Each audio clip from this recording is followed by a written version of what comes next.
First question is for you, Scott. As someone who's considering a Senate run to replace him, what? You're not?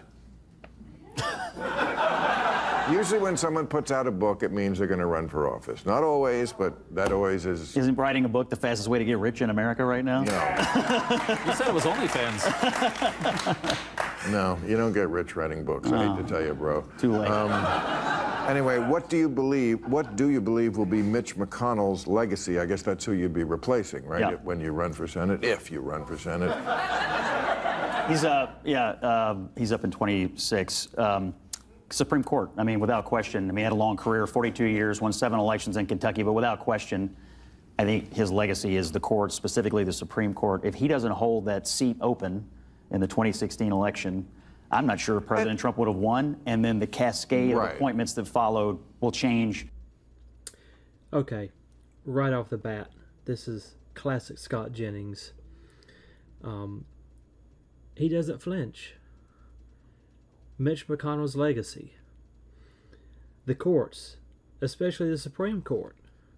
If you're Scott, it's not about popularity. It's about lasting institutional power. This is chess, not checkers.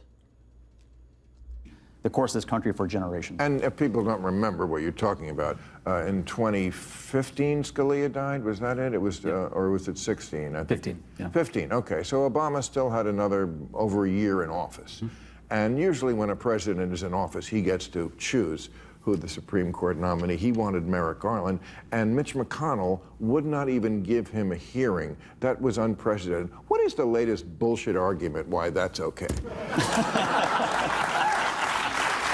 Well,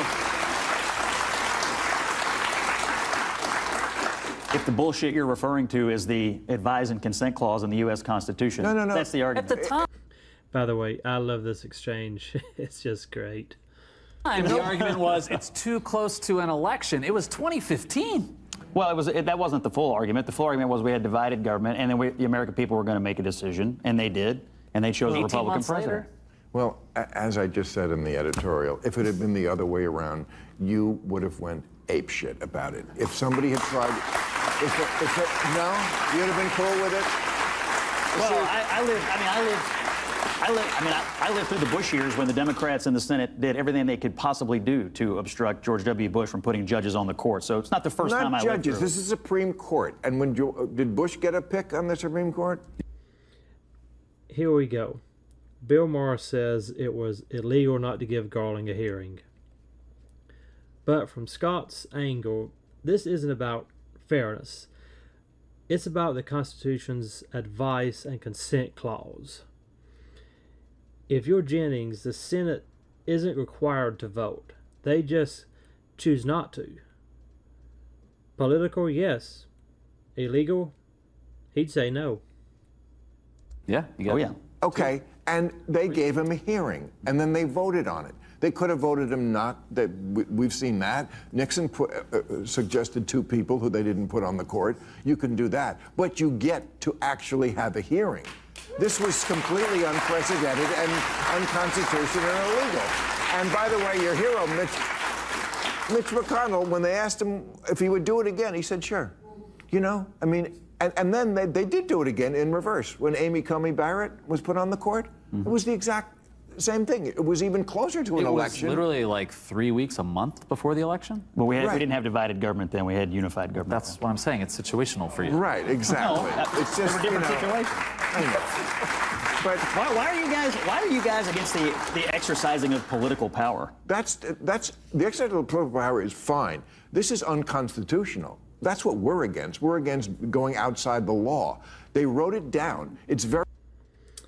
Now we see the GOP do the opposite with Amy Coney Barrett, confirming her weeks before an election. Jennings' defense, different scenario, unified government.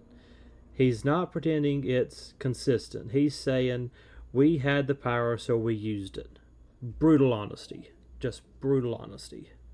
Very clear. Same thing as some of the things Trump is saying now about a third term. It's very clear. It's in the Constitution. Aren't you the guys who carry the little pocket Constitution in your thing? Yeah. Don't you have one under your pocket square there? Yeah, and in it. And it says 2 terms. It says a president gets to pick who is the guy they're going to put up to the Supreme Court. And it says the Senate has to confirm them, and it says the Senate gets to advise and consent on this, and that's up to the Senate on how they do that. It's a co-equal branch of government. Oh, so that is the latest bullshit argument. All right, that was my question. All right, I knew there was one. Okay. What did you make of Donald Trump's post this morning alleging that since I said I hate Taylor Swift, this guy.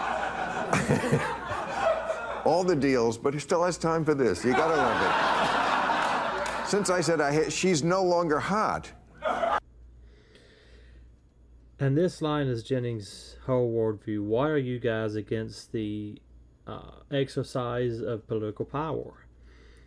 He's not here to debate ethics. He's here to say, if it's legal and you can win, do it. That's his message. Or I don't think he means physically hot. I think he means hot in the business. I think she just finished the biggest tour. Are you sure he doesn't mean physically hot? I don't. I do not mean that. I assume he's criticizing her looks. That was my first reaction. No, well. Oh, no longer. I don't think he means that. I recall when he went to the Super Bowl earlier this year, he noted at the time that the crowd booed her and cheered him. I think at that point he started to detect that she was faltering with the public. And I will say this actually. Scott has a point here. I mean, first of all, she made over $1 billion. She's $1 billion on that tour. Biggest tour ever. Yeah, like biggest tour ever in history. When she endorsed Kamala Harris right before the election, and it was a very sort of, I think the Taylor Swift moment is wild. Jennings pivots away from looks and digs into the data. From his point of view, once she endorsed Kamala, she lost ground with independents and Republicans. It's not personal. It's really just polling. I think it was like an Instagram post or something.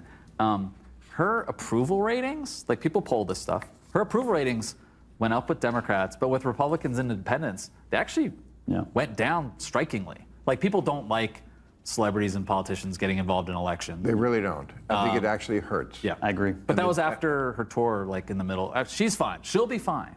But I don't think she's not fine. hot. Right. She's not unpopular. Hot. She's not as hot in the industry now because she just finished a giant tour, so she needs time to, relax and be with that football player. Who does he? And by the way, they weren't. When she got booed, they weren't booing her in general. What they were booing was, we don't like you so much in football. Let us just have football. Let us have one thing without Taylor Swift involved. That's what that was about. I support that. He brings the receipts. Even if Taylor made $1 billion, Jennings' point is, celebrity endorsements are polarizing. From his lens, it hurts more than it helps when stars cross and go into politics. Okay, Kash Patel says he's shutting down the FBI's D.C. headquarters and moving staff across the country. Should other government agencies be doing the same? That's an interesting proposition. I'm not against that from the get for any reason. I mean, everything probably is too concentrated in Washington. It's a little too incestuous, right? I have a take on this about the media. I think news organizations should incorporate more bureaus outside of New York, LA, and Washington. Oh, totally. And Cincinnati and wherever.